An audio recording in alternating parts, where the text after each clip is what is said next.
Today I will be talking about the Kalapuya peoples of Western Oregon.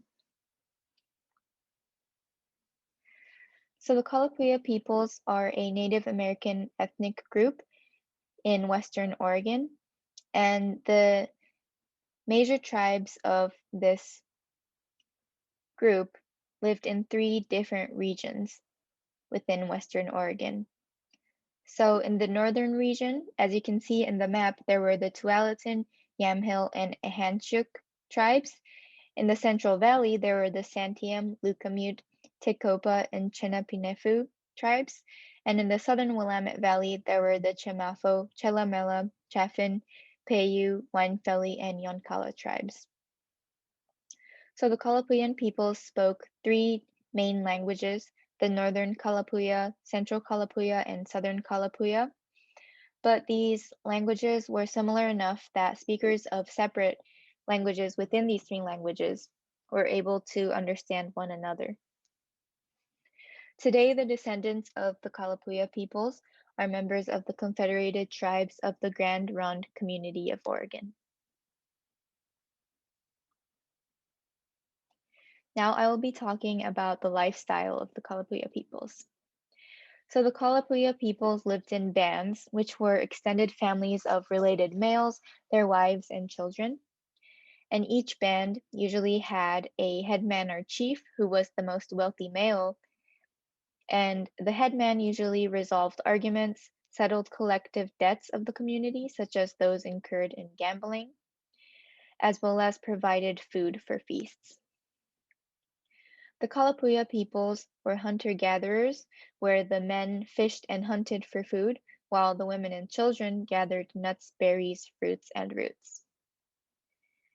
As was the case for many tribes of the Pacific Northwest, the Kalapuya peoples practiced slavery, and they generally obtained the slaves through trade, gifts, by raiding distant tribes, or through servitude related to paying off debts. Slaves were considered a form of wealth in Kalapuyan society and were used for the purchase of desired commodities. Slaves lived with and worked with the families that owned them, and they usually helped out with daily tasks such as collecting firewood and water. One thing to note is that slaves were often free to marry, and they could purchase their own freedom through their own accumulation of property or by paying their owners sufficiently.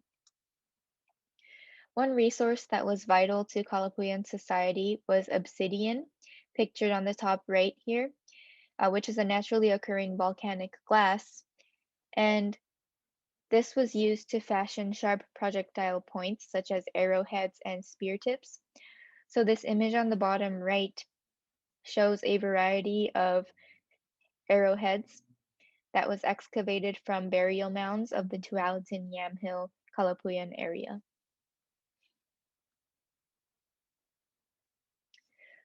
So in Kalapuyan society, labor was divided by gender.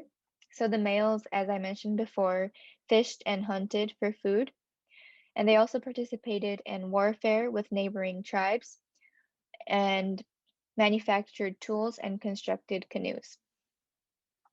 Females gathered and prepared staple plant foods such as acorns and camas, which is a lily-like plant whose bulb can be fire-baked, and this is pictured on the bottom right here. Females also set up temporary camps and constructed baskets and other products.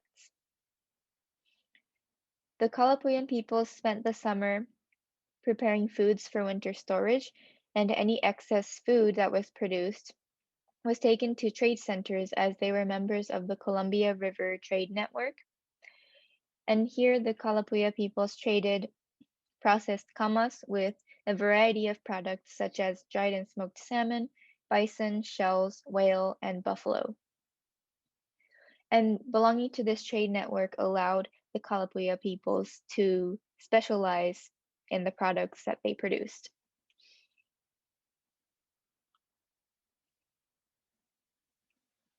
Here is a little bit about the history of the Kalapuya peoples. So the Kalapuyans are originally believed to have entered Willamette Valley by migrating from the south and forcing out previous inhabitants.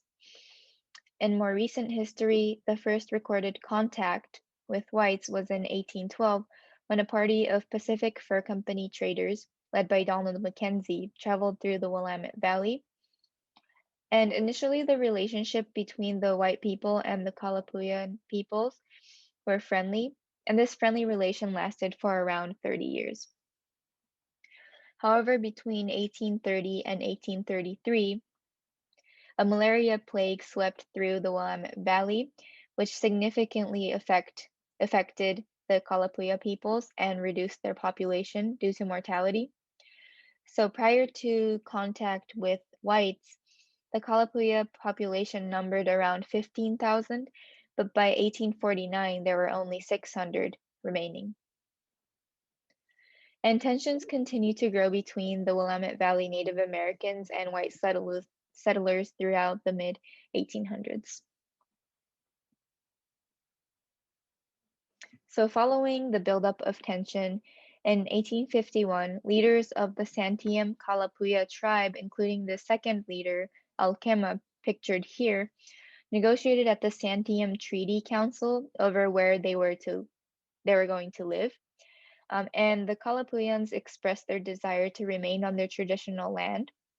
However, they were not able to reach any agreements or treaties during this negotiation. 3 years later, in 1854, the Treaty of Kalapuya Creek, Oregon was established, where the Umpqua and Kalapuya tribes of Umpqua Valley ceded their lands to the United States. The next year, the Kalapuya Treaty was established, where the Kalapuya and other tribes of Willamette Valley ceded their entire drainage area of Willamette River to the United States. Following these treaties, most Kalapuya Indians were removed to the Grand Ronde Reservation, which was first established as a temporary reserve in 1855 and later officially established in 1857 as a reservation by presidential executive order. This reservation became home to members of at least 27 tribes in an area of 16 square miles. Initially, it was illegal for Native peoples to be off the reservation without a pass, as they were not U.S. citizens until 1924, when the Native American Citizenship Act was passed. The reservation suffered from poor sanitation and health care, which resulted in a high mortality, and the culture of poverty at the reservation caused many to leave and never return. So by the year 1900, only 300 of the original 1,200 people who were moved to the reservation remained, in part due to high mortality, but also because many had left permanently.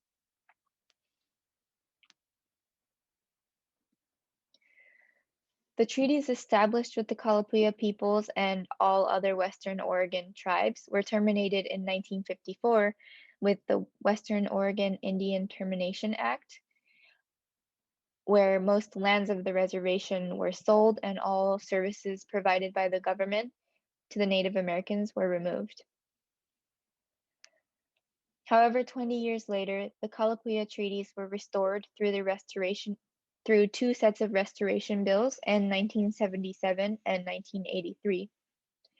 And since then, the Western Oregon Native Americans have received governmental services, and descendants of the Kalapuyan tribes and bands have married extensively into other tribes throughout the Northwest. And most descendants now have multiple Native ancestries. And as I mentioned before, most descendants are members of the Confederated Tribes of the Grand Ronde Community of Oregon. There are an estimated 4,000 Native American descendants with Kalapuyan ancestry today. This image depicts Esther Stutzman, who is a Kalapuya elder, leading her daughters in a Kalapuya welcome song.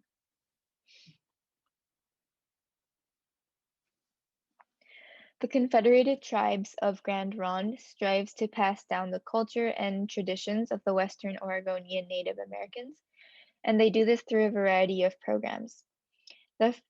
One example is the tribal history curriculums, where the Confederated Tribes of Grand Ronde receive state funding to create curriculums about each of the 9 federally recognized tribes in Western Oregon and their contributions to Oregon history. Another program is the Chinook Wawa Language Program, which is an immersion program for children grades K through 4 to learn the Chinook Wawa language, which is one of the Western Oregon Native American languages known to have been spoken until recently. This program is only available for the Chinook Wawa language, so unfortunately the Kalapuyan languages have not been preserved today.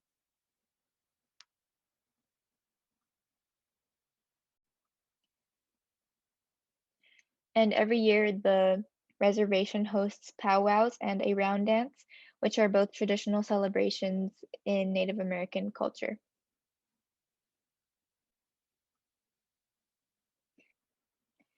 Here is a video of an annual powwow held at the reservation.